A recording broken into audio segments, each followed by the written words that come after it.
पिछले वीडियो में हमने त्रिभुज के बारे में थोड़ा सा बताने का प्रयास किया। उम्मीद मिला कि भाई कुछ उस वीडियो को लोग देख करके कमेंट कर रहे हैं कि हाँ सर जी कुछ पहले से क्या हुआ है, सुधार हुआ है। त्रिभुज के बारे में जो है जानकारी पहले कायदे से नहीं थी, अब जो है त्रिभुज के बारे में कायदे से ठीक है जानकारी मिल गई है। चलिए आज हम ट्रायंगल का कुछ परिचय दिए थे, इसके आगे हम आपको बताने का कुछ क्या कर रहे हैं, प्रयास कर रहे हैं। ठीक है, समझ में आ रहा है?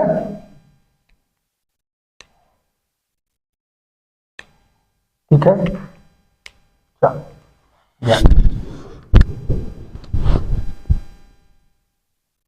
आज हम बताएंगे आपको सर्वांगसम और समरूप ये क्या होता है। सर्वांगसम और समरूप, ठीक है, सर्वांगसम और समरूप। आप लोगों को पिछली कक्षाओं में कक्षा 9 में भी एक त्रिभुज दिया था। उस त्रिभुज में आपको सर्वांगसम बताया गया था। उम्मीद है कि आप कक्षा 9 में क्या होंगे, पढ़े होंगे। इसके बावजूद भी हम प्रयास कर रहे हैं कि आपको सर्वांगसम और समरूप में कायदे से अंतर समझाने की क्या होता है। ठीक है, आ रहा है समझ? ध्यान ये देखो,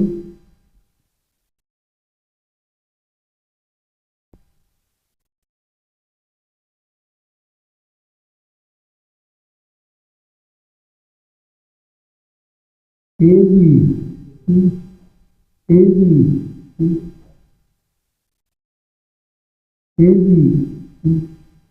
ये देखो त्रिभुज, ध्यान दो। आ रहा है समझ में? आ रहा है समझ में? अब देखो, जैसे देखो ये 3 है, ये 4 है, ये 5 है, ये क्या है बोलो? 6 है, 8 है, 10 है, ठीक है, 9 है, 12 है, 15 है। ध्यान समझिए, तो ध्यान समझिए, आ रहा है समझ में? तो ये तीनों जो है क्या होंगे? समरूप होंगे। क्या होंगे भाई? समरूप होंगे।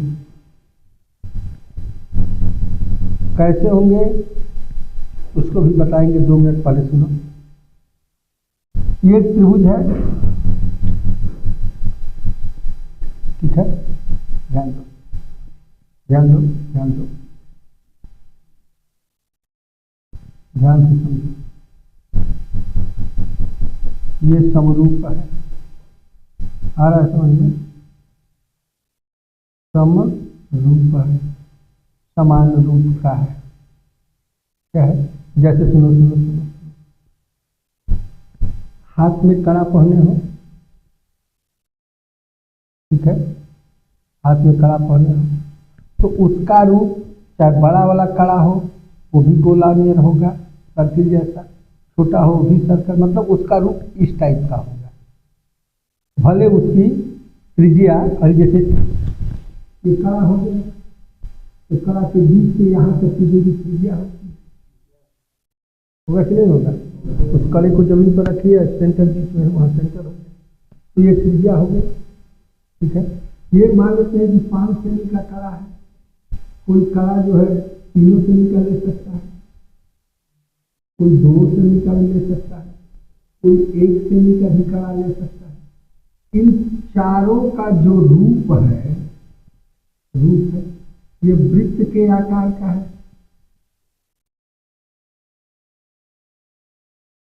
वृत्त के आकार का है, चाहे छोटा हो चाहे बड़ा हो, देखने में गोला तो लगेगा ऐसे सर्किल। आ रहा है समझ में? तो ये सब जो है क्या है? समरूप है। क्या है? समरूप है। यानी तो रूप जो अल्लाह तुम कुल तकाबा आप लोग समरूप हैं, इसलिए कि सबका जो तो कान है, सबका जो तो आँख है, सबका जो तो नाक ये सब है ना, हर असल में उसी टाइप का ये देखो, ये इसका केंद्र है सर्किल है, त्रिज्या है, केंद्र है सर्किल है, त्रिज्या है, केंद्र है सर्किल है, त्रिज्या है, उसी के किसी का नाक छोटा है, किसी का बड़ा है, किसी का लंबा है, किसी का हर असल में।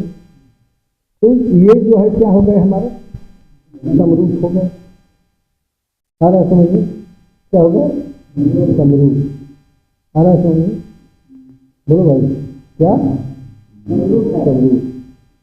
अब सर्वांशल की बात करते हैं, क्या ये समरूप है? बिल्कुल है।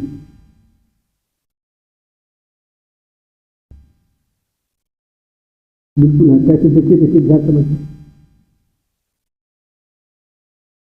कोण सी के सामने की भुजा 3, इसमें कोण सी के सामने की भुजा 6 है ना, इसमें कोण सी के सामने की भुजा 9। तो पहले 2 का पता करें कि क्या ये दोनों समरूप हैं। हर असल में हर दोनों के चेक करिए समरूप की नहीं, हे दोनों के चेक करिए समरूप की नहीं, हेके चेक करिए कि समरूप की नहीं होता समझ। तो पहला दूसरा क्रम को चेक करिए, दिखाई दे रहा है, दिखाई दे रहा है। ये तीनों समरूप तभी माने जाएंगे, तभी माने जाएंगे जब ध्यान समझिए संगत भुजाएं। संगत भुजाएं मतलब कोण सी के सामने की भुजा 3, पहले दूसरे फिगर को लेकर के, ये फिगर फर्स्ट, ये फिगर किसको सेकंड को लेकर के, फिगर फर्स्ट और सेकंड को लेकर के बात की जा रही है। क्या ध्यान, फर्स्ट और सेकंड, ठीक है। कोण सी के सामने की भुजा 3, कोण सी के सामने की भुजा 6, यानी ये तीनों समरूप त्रिभुज माने जाएंगे कब? यदि संगत भुजाएं, इन दोनों त्रिभुजों की संगत भुजाएं। संगत भुजाएं मतलब हेमा कोण सी बात एक सामने की भुजा 3, हेमा कोण सी बात एक सामने की भुजा 6। संगत भुजाओं का अनुपात बराबर होने के चाहिए। संगत भुजा कोण सी के सामने 3, कोण सी के सामने 6, अनुपात में तो है, अनुपात हो गए। तो कोण सी के सामने का जो संगत भुजा वाली सा ए बी और ए बी, ये दोनों का अनुपात। ऐसे ही कोण बी के सामने की भुजा, एम्मा सामने का भुजा, ऐसे ही कोण ए के सामने का भुजा 5, कोण ए के सामने का भुजा 10 का इस समान अनुपात 3 इकाई 3, 3 4 इकाई 4, 5 इकाई 5 करके गिना समानुपाती। आ रहा है समझ में? बात आया समझ में? ये दोनों त्रिभुज तो क्या हो गए? समरूप हो गए। क्या दूसरा और तीसरे को लेकर के भी चल सकते हैं क्या? दूसरे और तीसरे को लेकर, ये तो पहले और दूसरे को लेकर के यहां तक, दूसरे और तीसरे को लेकर के चेक कर सकते हैं। चलिए बोलिए, दूसरे में और तीसरे में कोण सी के सामने की भुजा 6, कोण सी के सामने की भुजा 9, कोण बी के सामने की भुजा 8, कोण बी के सामने की भुजा 12, कोण ए के सामने की भुजा 10, कोण ए के सामने की भुजा 15। क्या अनुपात बराबर? 3 दूना 4 दूना 5 दूना। पहले और तीसरे को भी लेकर कर सकते हैं। इसको पहले और, चलो चेक कर सकते हैं।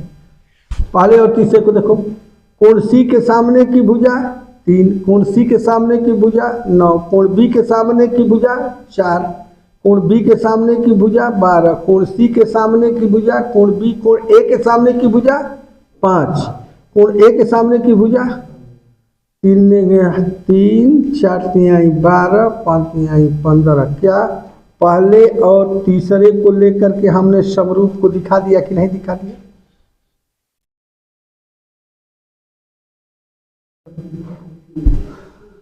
ठीक है, आया बात समझ में? तो त्रिभुज समरूप कब माना जाएगा?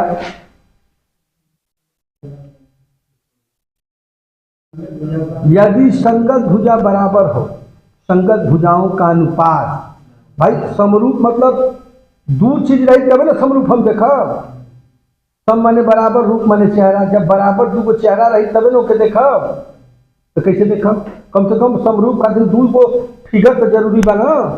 एगो फिगर से थोड़ा समरूप हो जाए। भाई लघुत्तम निकाले के बाद कहीं कि 5 के लघुत्तम निकाला तो लघुत्तम खातिर कम से कम 2 को अंक चाहिए ना। ये कई अंक पर लघुत्तम हो जाएगी। तो समरूप दिखाना है तो कम से कम 2 फिगर चाहिए।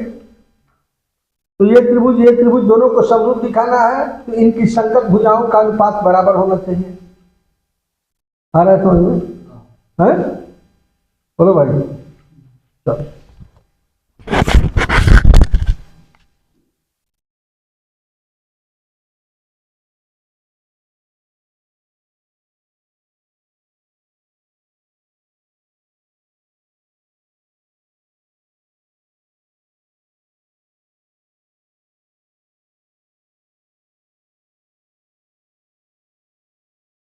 बात आया है समझ में? समरूप कैसे चेक किया जाता है? चलिए अब देखो ध्यान से, सर्वांग सम कैसे होगा?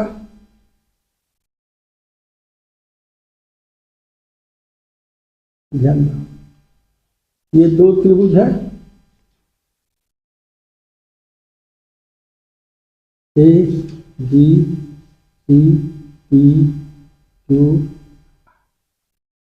3 बार 3 बार 5 बार 4 बार। ध्यान से देखो, ठीक है? ठीक है, आया बात समझ में? चलिए चेक करें कि क्या ये दोनों त्रिभुज सर्वांग सम है कि नहीं। बोलो भाई।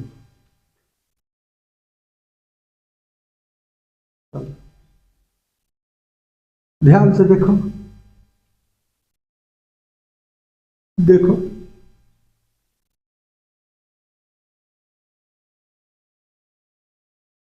इसमें भुजा 3 है, 4 है, 5 है, इसमें भी दिखाई दे रहा है। बोलो, इसमें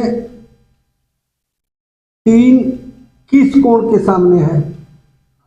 आर। तो इसको आर लिख देंगे, तो बीच में हम ऐसे बना देंगे। ठीक, वहीं से चेक कर सकते हैं, वहीं से चेक कर सकते हैं, वहीं से चेक कर सकते हैं। त्रिभुज लगा इन तीनों में से कोई एक को ले लो, पी क्यू आर में से तीनों में से कोई एक लिखो पहले। इस फिगर में से तीनों में से कोई एक, इसमें से पहले कोई लिख लो। जैसे मान लेते हमने पी लिखा, तो जब पी लिखा तो पी के सामने क्या है? या 4 के सामने क्या है? पी है।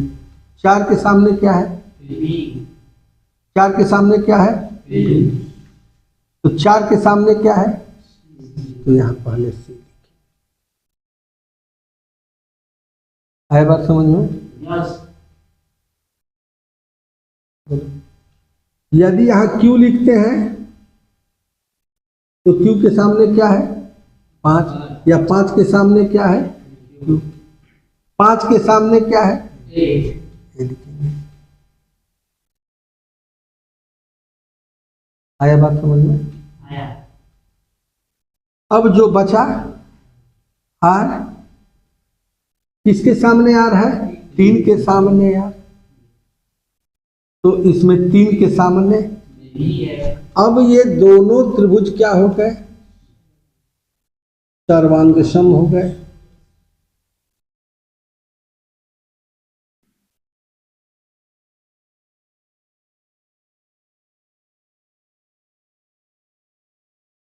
हाँ तो समझ, नोट कर लो इसको, नोट कर लो, नोट कर लो, अच्छी बात है।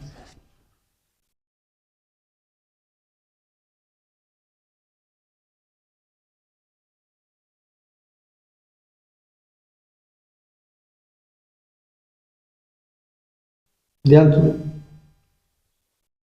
तो अभी हमने बताया कि सर्वांगसम जो है और समरूप दोनों में अंतर है। क्या अंतर है? क्या अंतर है? चलो, ये त्रिभुज जो है पी क्यू आर, अरे भाई देखो सारी, देखो यहाँ क्या होना चाहिए, सर्वांगसम में एक ऊपर एक नीचे चिन्ह होना चाहिए। समरूप में एक चिन्ह होता है, सर्वांगसम में क्या है, दोनों चिन्ह होता है। सर्वांगसम में दोनों चिन्ह होता है। आ रहा है समझ में? सर्वांगसम में दोनों चिन्ह होता है, ठीक है। सर्वांगसम में इसके ऊपर नीचे भी चिन्ह होता है, समरूप में केवल एक सिंगल होता है। हाँ, याद रहे कि यदि त्रिभुज सर्वांगसम है तो समरूप जरूर होगा, लेकिन यह जरूरी नहीं है कि यदि त्रिभुज समरूप है तो वह सर्वांगसम हो। आ रहा है समझ में? क्या करें? क्या कि यदि दो त्रिभुज एक दूसरे के सर्वांगसम है तब वह दोनों त्रिभुज एक दूसरे के समरूप कहे जाएंगे। लेकिन यदि दो त्रिभुज समरूप है तो जरूरी नहीं है कि वह सर्वांगसम होंगे, हो भी सकते हैं और नहीं भी हो सकते हैं। आ रहा है समझ में? आ रहा है समझ में? आ रहा है बात समझ में? चलो, एक और एग्जाम्पल से तुमको समझाना चाहते हैं। एक छोटा सा चूड़ी और एक बड़ा चूड़ी, आ रहा है समझ में? इन दोनों को एक दूसरे के ऊपर रखिए तो बड़ा वाला जमीन पर रख देंगे तो बड़ा वाला के अंदर छोटा वाला चला जाएगा। आ रहा है समझ में? बोलिए भाई। तो समरूप तो है, इन दोनों का रूप तो एक ही है, वृत्त के आकार का, वृत्त के आकार का, दोनों का। तो दोनों समरूप तो हैं, लेकिन बड़ा वाला वृत्त है तो उसकी त्रिज्या दूसरी होगी और छोटा वाला वृत्त है तो उसकी त्रिज्या क्या होगी, दूसरी होगी। आ रहा है समझ में? यानी बड़ा वाला का क्षेत्रफल कुछ ज्यादा हो जाएगा और इसका वाला क्षेत्रफल क्या हो जाएगा, कम रहेगा। आ रहा है समझ में? तो सर्वांगसम में क्या होता है कि सभी अंग समान होने चाहिए।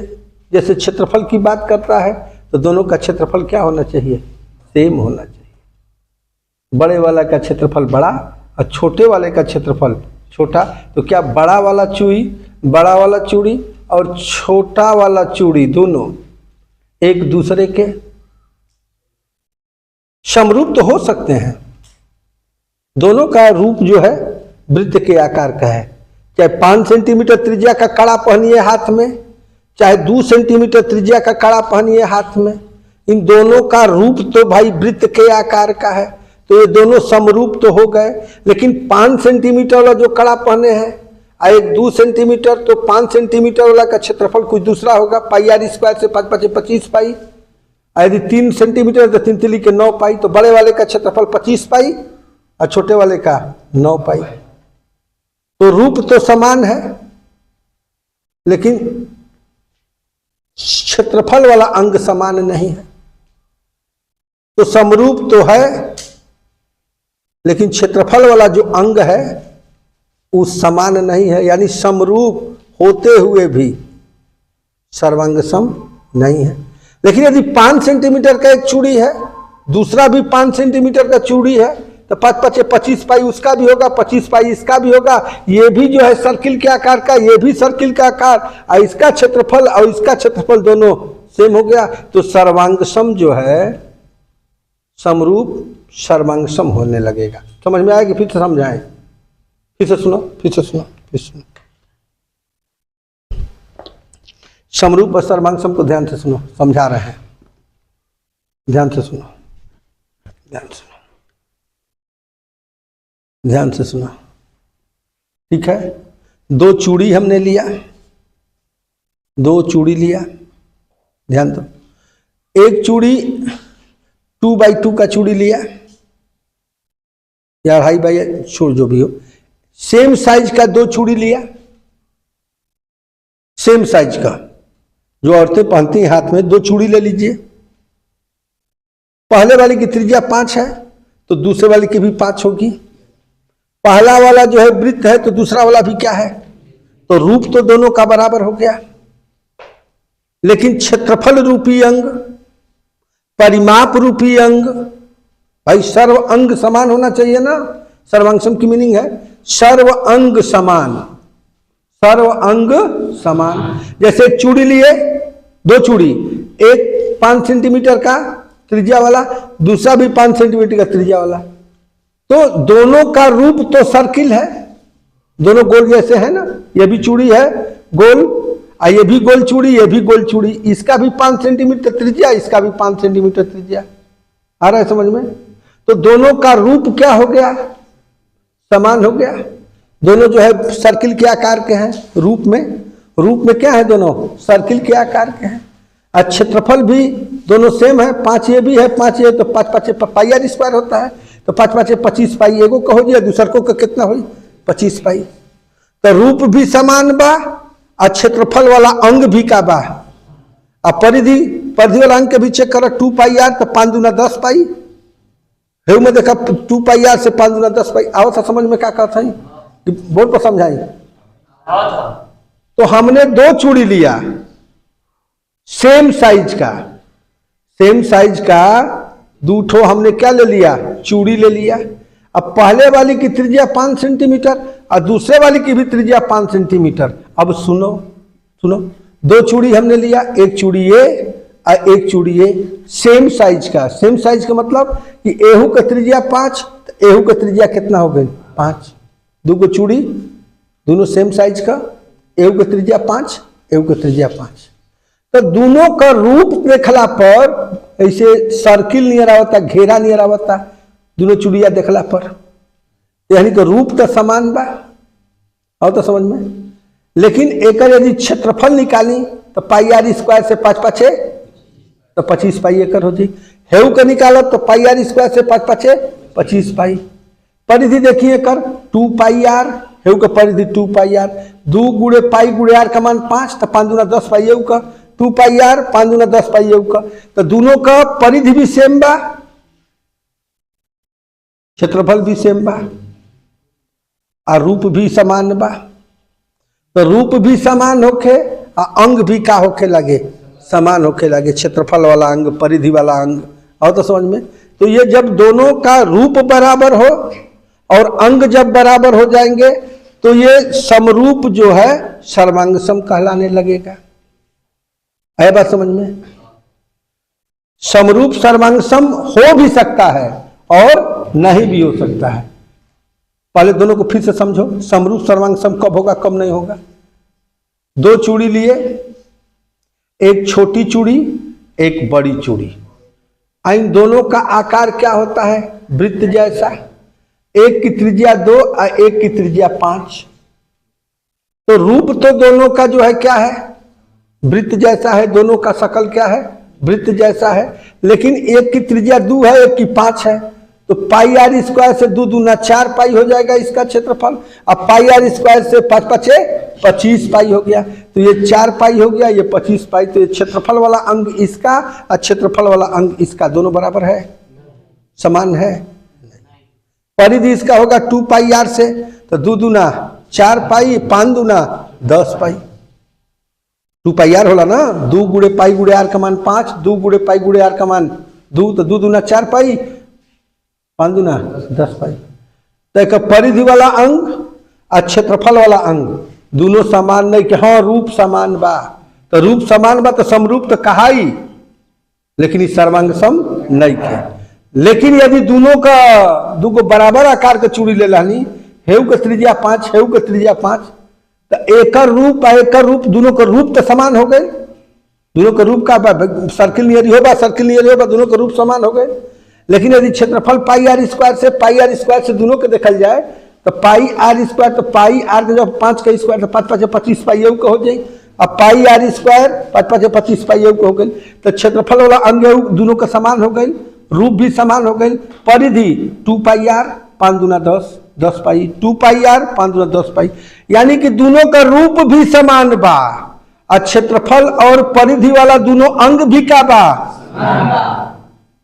तब समरूप जो बा सर्वांग सम हो जाई। समरूप का हो जाई, बताइए समझ में। तो समरूप सर्वांग सम हो भी सकेला और नहीं हो, लेकिन सर्वांग सम हमेशा समरूप हो। बताइए समझ में, सर्वांग सम हमेशा, लेकिन समरूप हमेशा सर्वांग सम आ रहा है समझ में। आप समरूप हैं आप लोग, लेकिन एक दूसरे के समान नहीं हो सकते। समान रूप के हैं, 2 हाथ 2 पैर 2 नाक 2 आंख, खोपड़ी खोपड़ी के ऊपर बाल, ये रूप सबका क्या है। हमारे कान कान के अंदर छेद, और तो समझ में, कान कान के अंदर छेद, नाक नाक के अंदर 2 छेद, 2 आंख, 2 हाथ 2 पैर, पेट, अरे ये सबका रूप समान है कि नहीं। सबका रूप समान है, लेकिन सबके अंग बराबर नहीं है। क्यों कल हेतर बड़ियार बा, क्यों हेती गो बा। आ रहा है समझ में, हाथ जाकी रही भावना, जैसे जिसका जैसा भावना रहेगा बेटा सूझेगा। आ रहा है समझ में, कोई गलत तो बात नहीं बताया गया। आ रहा है समझ में। अरे हेतक बालो हो सकेला, क्यों कहते हेते बाल बा, क्यों कहते हेते बाल, क्यों कहिए नहीं। अरे भाई ठीक है, सब लोग देखिए ध्यान से सुनो। जैसे कहने का मतलब कि समरूप जो है, समरूप सर्वांग सम हो भी सकता है और नहीं भी हो सकता है, लेकिन सर्वांग सम हमेशा ऑलवेज समरूप होता है। तो सर्वांग सम समरूप हो सकता है, लेकिन समरूप सर्वांग सम हो भी सकता है और नहीं भी हो सकता है। कैसे होगा तो बता दिए, कैसे नहीं होगा तो यही बता दिए। तो समरूप और सर्वांग सम में अंतर है, क्या अंतर है। सर्वांग सम समरूप हो सकता है, लेकिन समरूप नहीं होता है। वो तो फिक्स है क्या, कि जो सर्वांग सम है, सर्वांग सम हमेशा हमेशा, सर्वांग सम हमेशा समरूप होता है, लेकिन समरूप सर्वांग सम हो भी सकता है और नहीं भी हो सकता है, लेकिन उसके लिए फिक्स है कि होगा।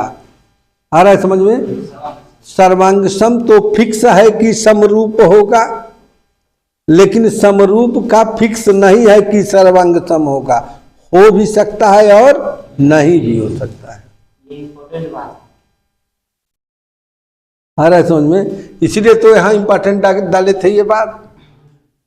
आ रहा है समझ में। समरूप और सर्वांग सम में अंतर आया तो आगे बढ़े। आ रहा है समझ में।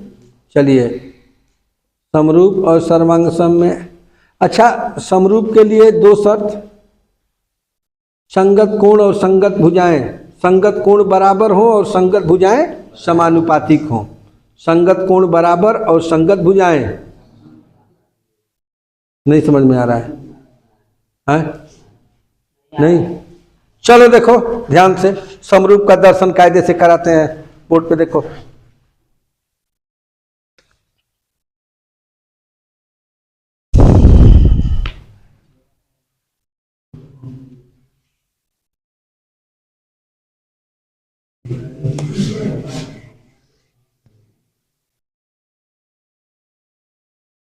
चलिए देखिए, देखिए ये त्रिभुज है, ध्यान से देखना।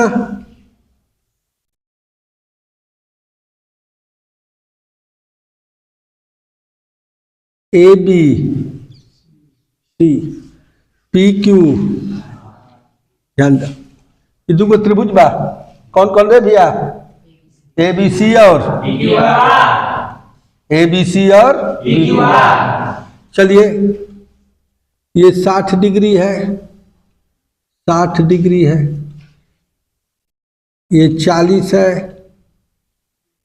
तो ये कितना हो गया? 40 है, ये 80 है, तो क्या है? आ रहा है समझ में? बोलो भाई। जरूरी थोड़ा ना है, यहाँ 80 यहाँ भी लिख सकते थे। ये कितना? ये मत सोचो कि दोनों जगह सेम है, नहीं। चेक करना है हमको कि क्या ये दोनों त्रिभुज ठीक है? बोलो।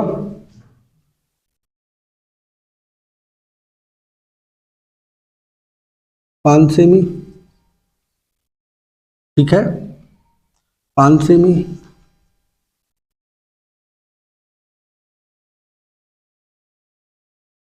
3 सेमी, 3 सेमी, 4 सेमी, 4 सेमी।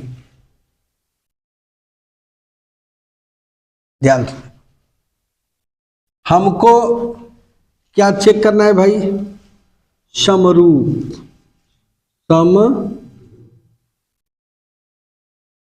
समरूप चेक करना है कि क्या ये दोनों त्रिभुज समरूप हैं। दो लड़के डिस्टर्ब कर रहे हैं, ठीक है? हाँ, एक टॉयलेट किंग है, परेशान किया है बगल वाले को। आ रहा है समझ में? चलिए कोई बात नहीं, ठीक है। हाँ बाथरूम की,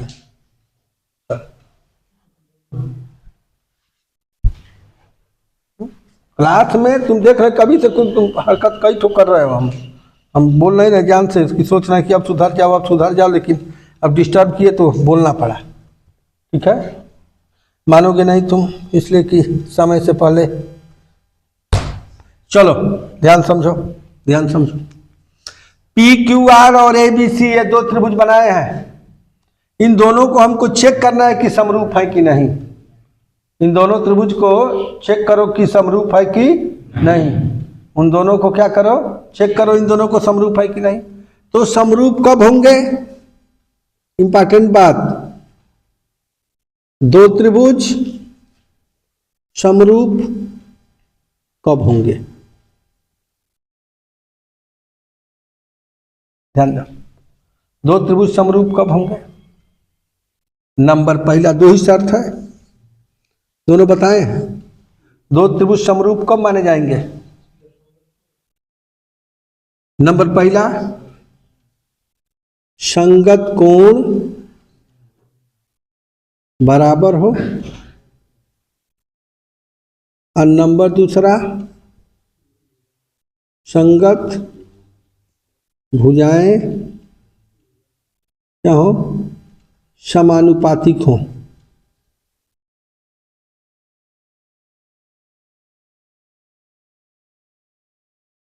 चलो दोनों बात को ट्रू करो। दो त्रिभुज समरूप कब होंगे? जब नंबर पहला, संगत कोण बराबर हो। संगत कोण बराबर मतलब, ध्यान समझिए, संगत कोण का मतलब हेम्मा कोण क्यू 60 बा, ठीक है? कोण क्यू कितना बा? और कोनो 60 बा, संगत कोण बराबर हो गए, ठीक है? चलो कोण आर देखा, कोण आर कोण बी के बराबर बा 80, कोण पी कोण सी के बराबर बा 40, बाकी नहीं। तो संगत कोण बराबर हो, और क्या है? संगत भुजाएं क्या हो? समानुपातिक हो, ठीक है? अब देखो ध्यान दो, समानुपातिक का मतलब क्यू के सामने का भुजा 4। आ रहा है समझ में? क्यू मतलब 60 के सामने की भुजा, क्यू मतलब 60 के सामने की भुजा, इसमें ए मतलब 60 के सामने की भुजा, क्या? कोण आर मतलब 80 अंश के सामने की भुजा, कितना? 5। कोण बी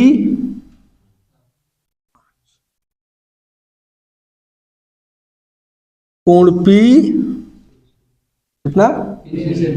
3 से। कोण सी 1/1, 1/1, 1/1। अब बोलो, ये तो संगत कोण बराबर हो गए, ये संगत कोण। ये क्या हमार हो गई? संगत भुजाएं। संगत भुजाएं क्या है? समान अनुपात में 1/1 के 1 संबंध 1 भी लिख सकिला। भुजाएं समानुपातिक है। नोट कर लो इसको, अच्छी चीज है। चलो, यदि वीडियो आपको पसंद आया हो तो चैनल को सब्सक्राइब करें तथा लाइक और शेयर का भी बटन दबाएं। धन्यवाद।